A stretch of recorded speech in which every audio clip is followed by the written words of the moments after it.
A graça e paz, bom dia, bem-vindo a mais um devocional. Hoje nós iremos ler mais um pouquinho da Bíblia, receber um pouco mais de Deus para as nossas vidas. Eu queria começar com uma oração.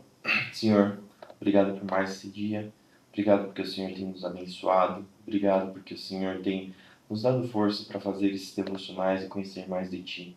Abençoa para que as palavras que nós vamos ler hoje se iluminem nossos olhos, para que nós possamos entender a Sua vontade em nossas vidas. Senhor, fica conosco, isso que eu te peço e te agradeço. Em nome de Jesus, amém.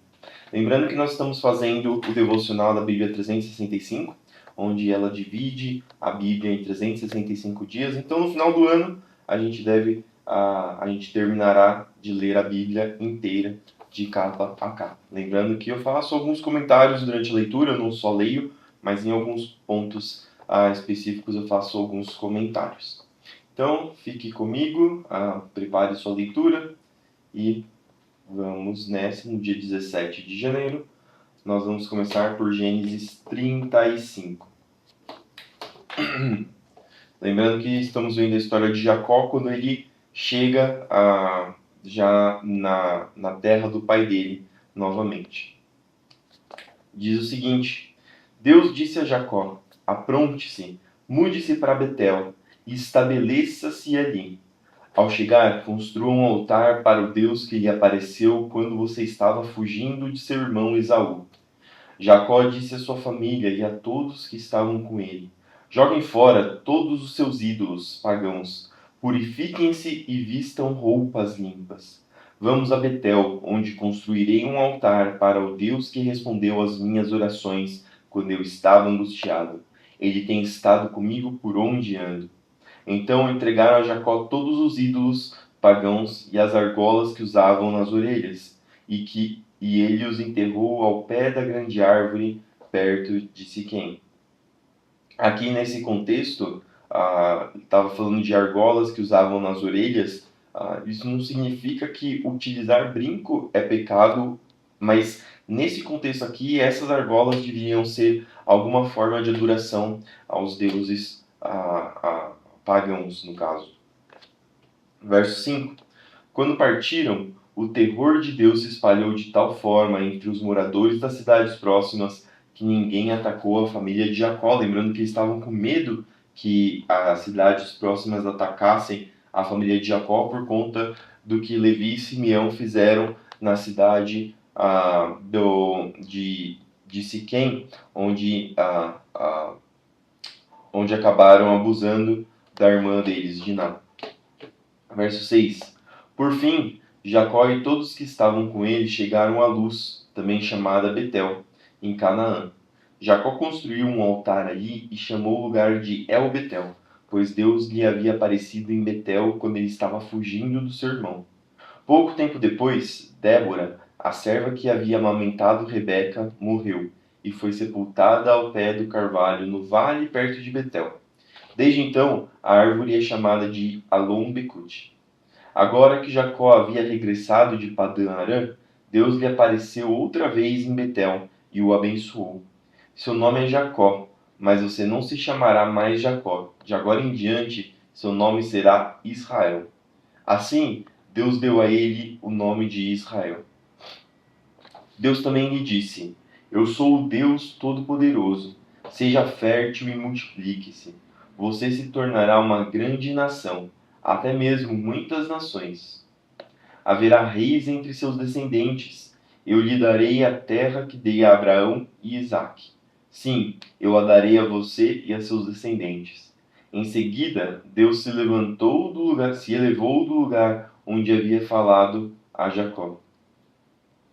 Aqui é uma profecia que acontece, né? Haverá reis entre seus descendentes. E isso é verdade, nós temos o rei Davi e todos os descendentes do rei Davi, além de outros, né?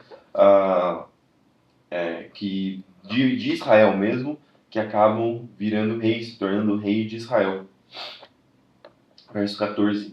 Jacó levantou uma coluna de pedra para marcar o lugar onde Deus lhe havia falado. Depois derramou vinho sobre a coluna, como oferta a Deus, e a ungiu com azeite de oliva. Chamou o lugar de Betel, pois ali Deus lhe havia falado. Depois que partiram de Betel, rumaram para Efrata. Raquel, porém, sentiu fortes dores e entrou em trabalho de parto quando ainda estavam a certa distância da cidade.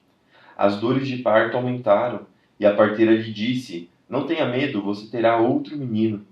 Raquel estava quase morrendo, mas com seu último suspiro, chamou o menino de Benoni. O pai do bebê, no entanto, o chamou de Benjamim. Assim, Raquel morreu e foi sepultada junto ao caminho para Efrata, ou seja, Belém. Sobre o túmulo de Raquel, Jacó levantou um monumento de pedra, que está lá até hoje. Então Jacó seguiu viagem e acampou além de Midigal-Éder. Enquanto moravam ali, Ruben teve relações com Bila, concubina de seu pai, e Jacó ficou sabendo disso. Estes são os nomes dos 12 filhos de Jacó.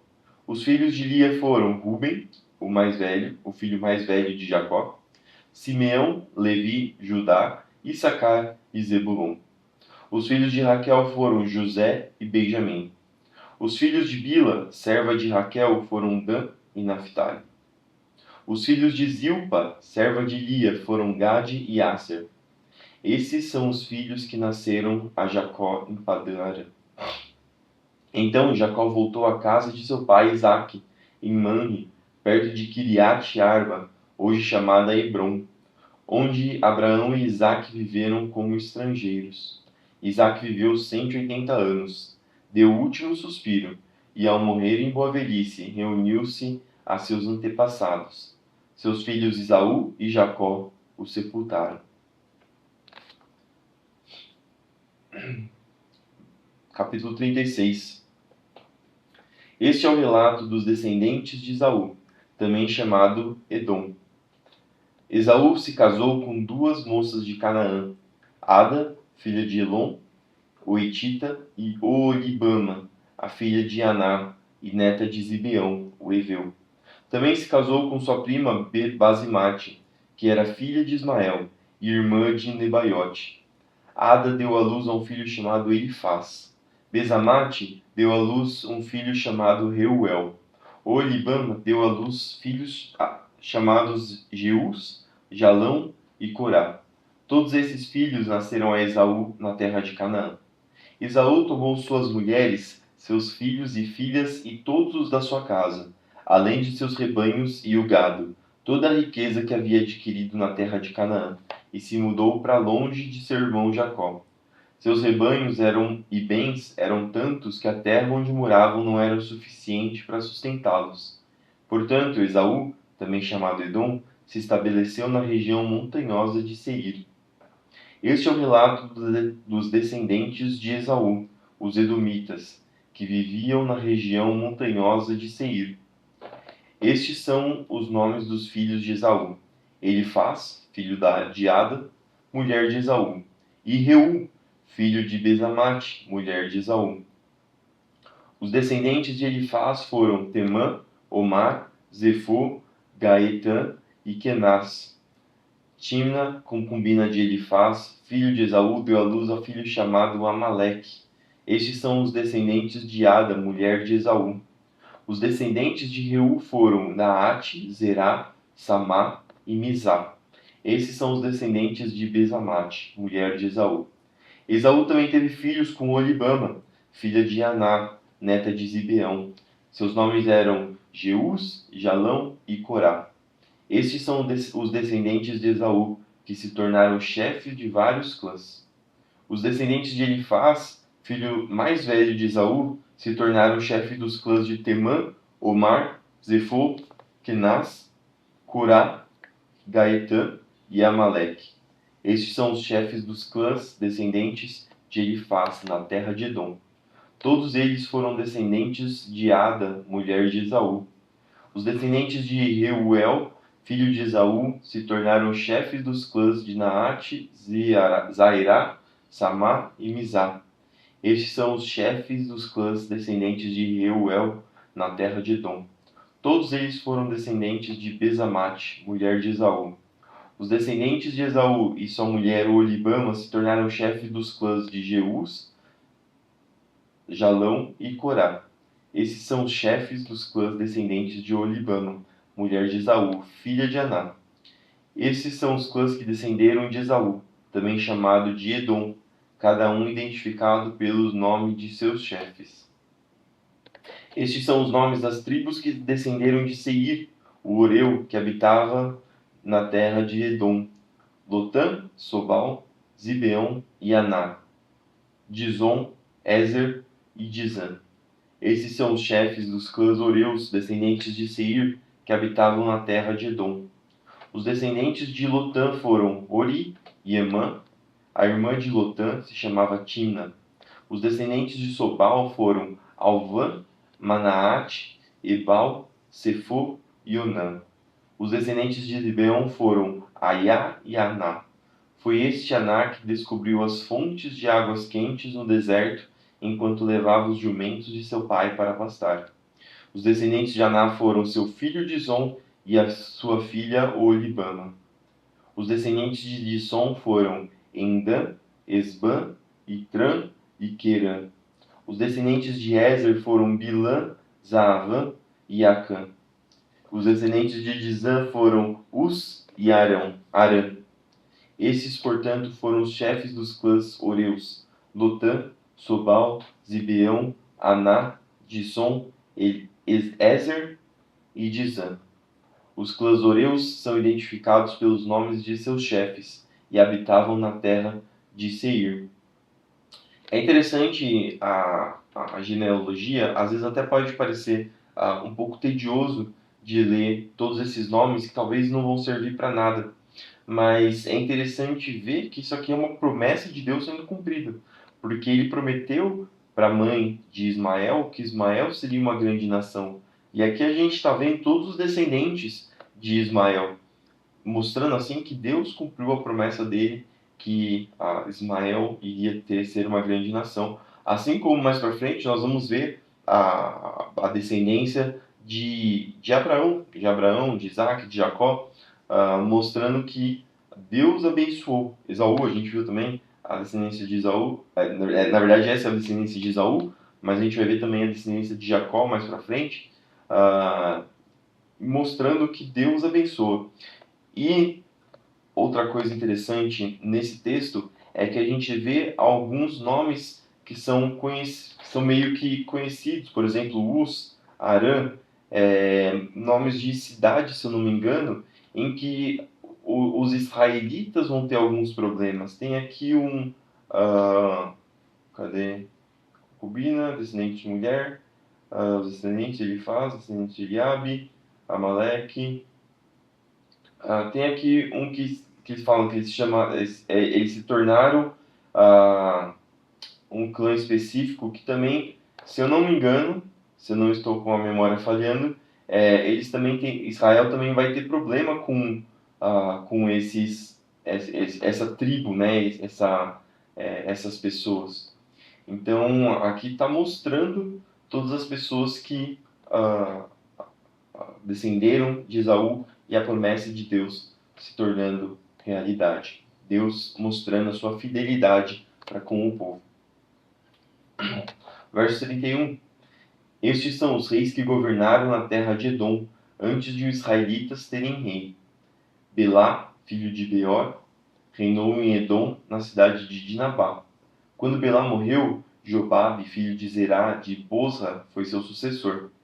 Quando Jobabe morreu, Uzã, da terra dos Temanitas, foi seu sucessor. Quando Uzã morreu, Hadade, filho de Bedade, foi seu sucessor na cidade de Avite. Foi Hadade quem derrotou os midianitas na terra de Moabe.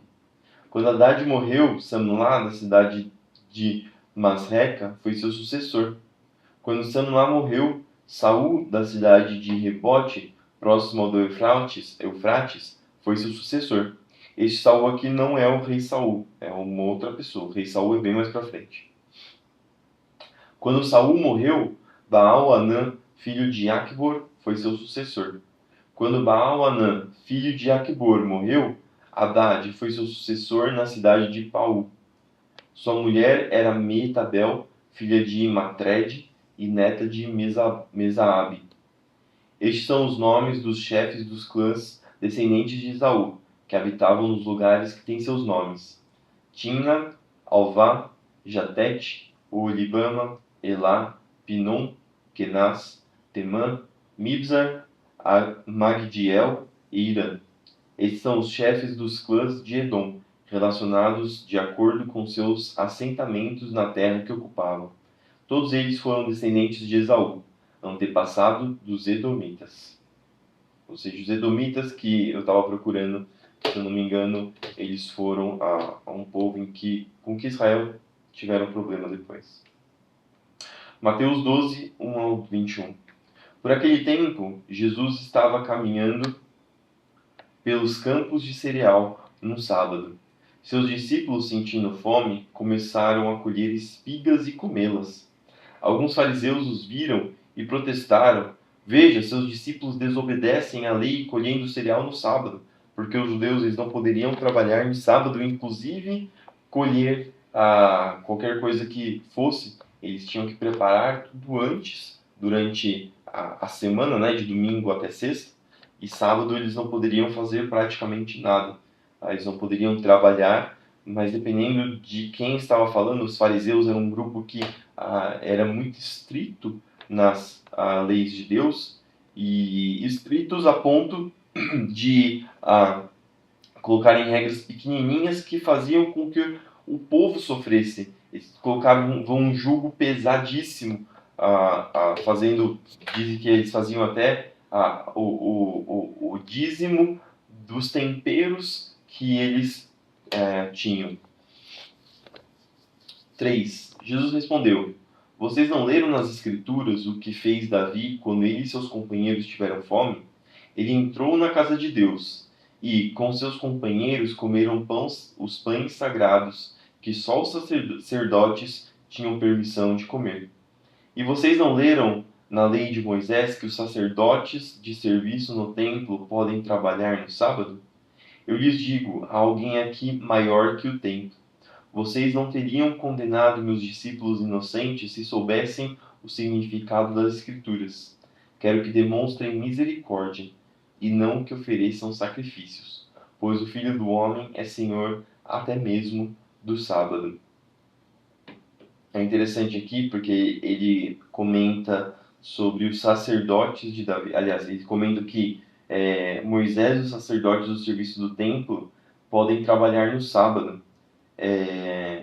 Então aqui ele falando que o sábado não é absoluto, e talvez até colocando os discípulos deles como se fossem sacerdotes, porque mais para frente a Bíblia diz que nós passamos a ser sacerdotes de Deus. Com a morte de Jesus, nós somos sacerdotes do Deus Altíssimo. Todos, o véu se rasgou, nós nos aproximamos de Deus. Então pode ser que isso tenha uma analogia também com essa parte aqui. Mas de qualquer forma, Jesus dizendo que a misericórdia é mais importante do que o sacrifício, que o sábado tem um significado específico, um significado de descanso, um significado de ter misericórdia, um dia para você se dedicar a Deus.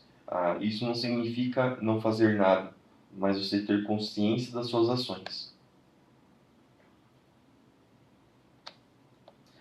8. Pois o Filho do Homem é Senhor até mesmo do sábado.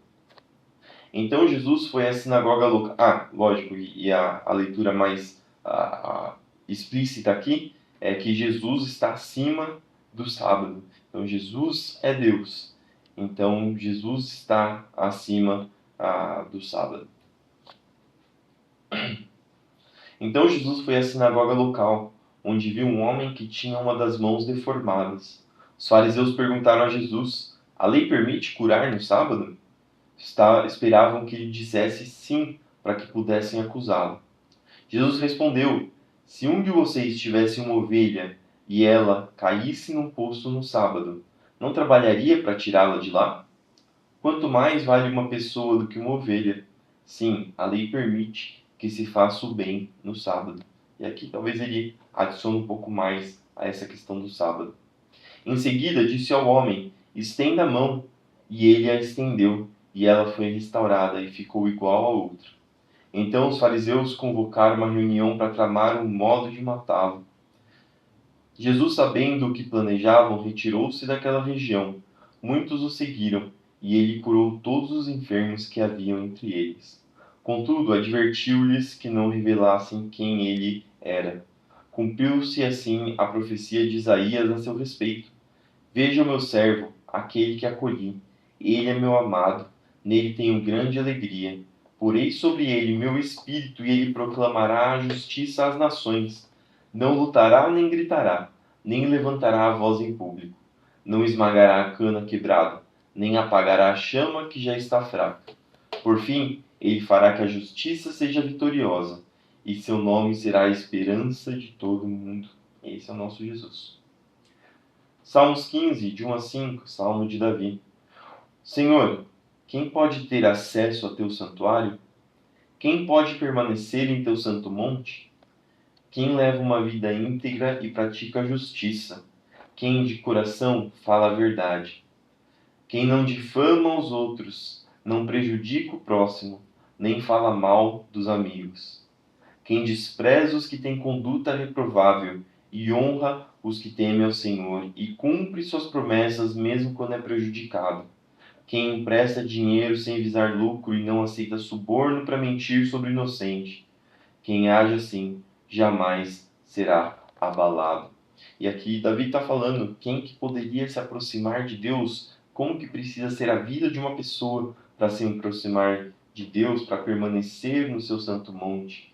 Quem tem uma vida íntegra, quem pratica a justiça, quem de coração fala a verdade, quem não difama os outros, não prejudica o próximo, não fala mal dos amigos, quem despreza os que têm conduta reprovável, honra os que temem ao Senhor, cumpre suas promessas mesmo quando é prejudicado.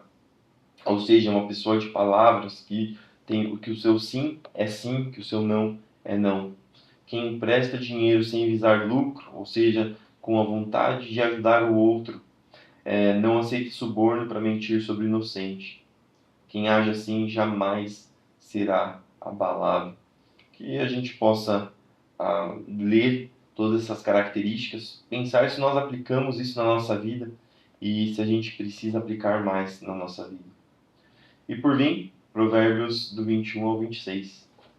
Meu filho, não perca de vista o bom senso e o discernimento, apegue-se a eles, pois darão vigor à sua alma e serão como joias em seu pescoço. Eles o manterão seguro em seu caminho e seus pés não tropeçarão. Quando for dormir, não sentirá medo. Quando se deitar, terá sono tranquilo. Não precisará temer o desastre repentino, nem a destruição que vem sobre os perversos, pois o Senhor será a sua segurança. Não permitirá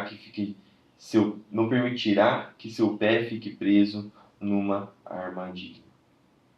E a leitura de hoje foi essa. Espero que esses textos possam ter falado ao seu coração, que você possa ter recebido de Deus para a sua vida. Que você continue estudando todos esses textos e que você possa continuar refletindo no dia de hoje sobre essas palavras. Vamos orar para terminar? Senhor, obrigado por mais esse dia, obrigado por mais esse devocional, obrigado por essas palavras que o Senhor tem nos dado. Continue conosco em mais esse dia, abençoa para que essas palavras entrem em nossos corações e façam uma mudança real em nossas vidas, para que nós possamos ser guiados e direcionados pela sua vontade e sua verdade.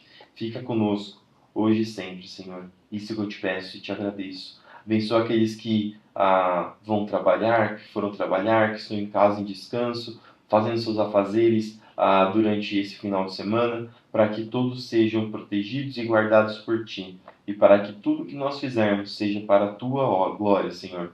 Abençoa aqueles que estão doentes, para que o Senhor cure, Senhor, para que o Senhor entre com providência na vida daquele que está necessitado. Senhor, que o Senhor continue conosco, nos guiando como Teu povo, Senhor. Isso que eu te peço, te agradeço. Em nome de Jesus. Amém. Amém. Um bom sábado para você e nos vemos amanhã para mais um devocional. Fique com Deus.